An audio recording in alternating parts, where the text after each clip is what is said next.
Caecilius, his name means leopard in the Berber language, died in the year 690 AD fighting Muslim invaders, was a 7th century Berber Christian king of the kingdom of Altava and leader of the Awraba tribe of the Imazighen and possibly Christian king of the Sanhadja confederation. He is known for prosecuting an effective Berber military resistance against the Muslim invasion of the Maghreb in the 680s. Historical importance. Initially the Romani Berber states were able to defeat the Umayyad invaders at the Battle of Vesera, that was fought in 682 AD between the Berbers of King Caecilius and the Byzantine allies from the Exarchate of Carthage against an Umayyad army, under Uqba ibn Nafi. Uqba ibn Nafi had led his men in an invasion across North Africa, eventually reaching the Atlantic Ocean and marching as far south as the Draa and Su rivers.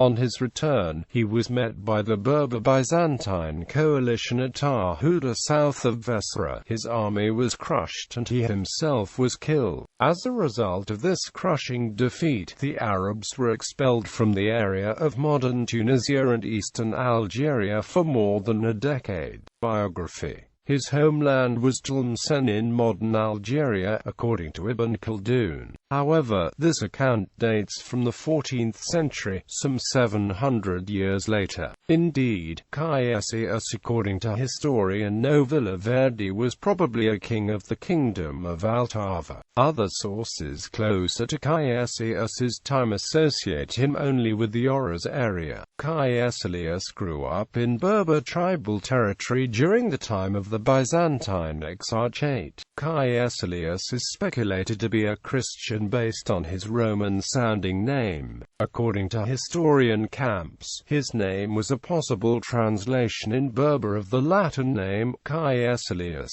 showing that he was from a noble Romani Berber family. His name even intrigued Orientalists, unlike other Romani Berber kings, like his predecessors Masuna, Mastes, Mastanas and Gamal. Caecilius is not named after a Berber-sounding Arab chroniclers likely transmitted us according to Camps a name of another language, Latin Caecilius, a common name found in the graves of volubilis. However, Caecilius had suffered much at the hands of the Muslims. He was captured by Uqba, put in chains and paraded throughout North Africa. But in AD 683 he succeeded in escaping and raised against his tormentors a large force of Christian Berber and Byzantine soldiers, and attacked up his return and killed him near Biskra.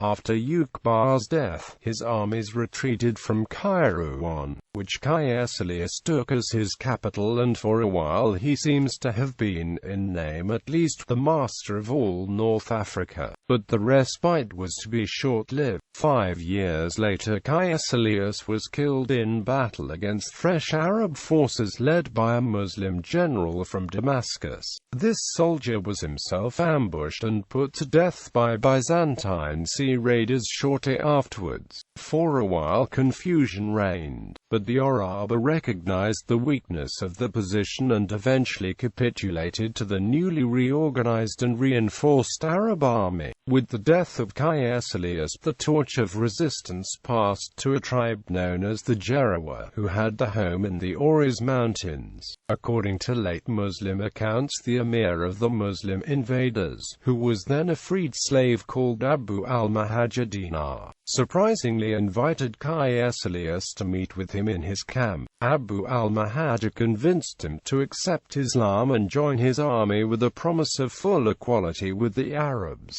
Abu al-Mahajja was a master in diplomacy and thoroughly impressed Caecilius with not only his piety but with his high sense of respect and etiquette. Caecilius incorporated the Awraba Sanhadja into the conquering Arab force and participated participated in the uniformly successful campaigns under Abu al-Mahajja. This emir was then forcibly replaced by Uqba ibn Nafi, who treated Caecilius and his men with contempt. Eventually Uqba's disrespect enraged Caecilius and provoked a plot of revenge. On the army's return from Morocco, Uqba allowed his troops to break up and go home. The remainder, about 300, were vulnerable and exhausted. On the return march to Cairo, and Caecilius joined with the Byzantine forces and organized an ambush. The Christian Berber force, about 5,000 strong, defeated the Arabs and felled Uqba at Tarhuda near Biskra. Caecilius now held undisputed mastery over North Africa and marched to Cairo in triumph. The above account is disputed by some historians, who prefer the earlier 9th century sources. According to these, Abu al-Mahajja had no connection with Caecilius, nor did Uqba ibn Nafi until he was ambushed at Tarhuda. These earlier sources also describe Caecilius as a Christian, not a Muslim convert. They do agree, however, that he led a combined Byzantine-Berber force when he defeated Uqba. In 688 AD, Arab reinforcements arrived under Zahir ibn Qais. Caecilius met them in 690 AD at the Battle of Mama. Vastly outnumbered, the Awraba were defeated and Caecilius was killed. In 693 AD, Caliph Abd al-Malik sent an army of 40,000 men commanded by Hassan ibn al-Nu'man to Cyrenaica and Tripolitana in order to remove the Byzantine threat to the Umayyads in North Africa. They met no rival groups until they reached Tunisia, where they captured Carthage and defeated the Byzantine empires and Berbers around Bizatek. It was not the last instance of Berber resistance, however.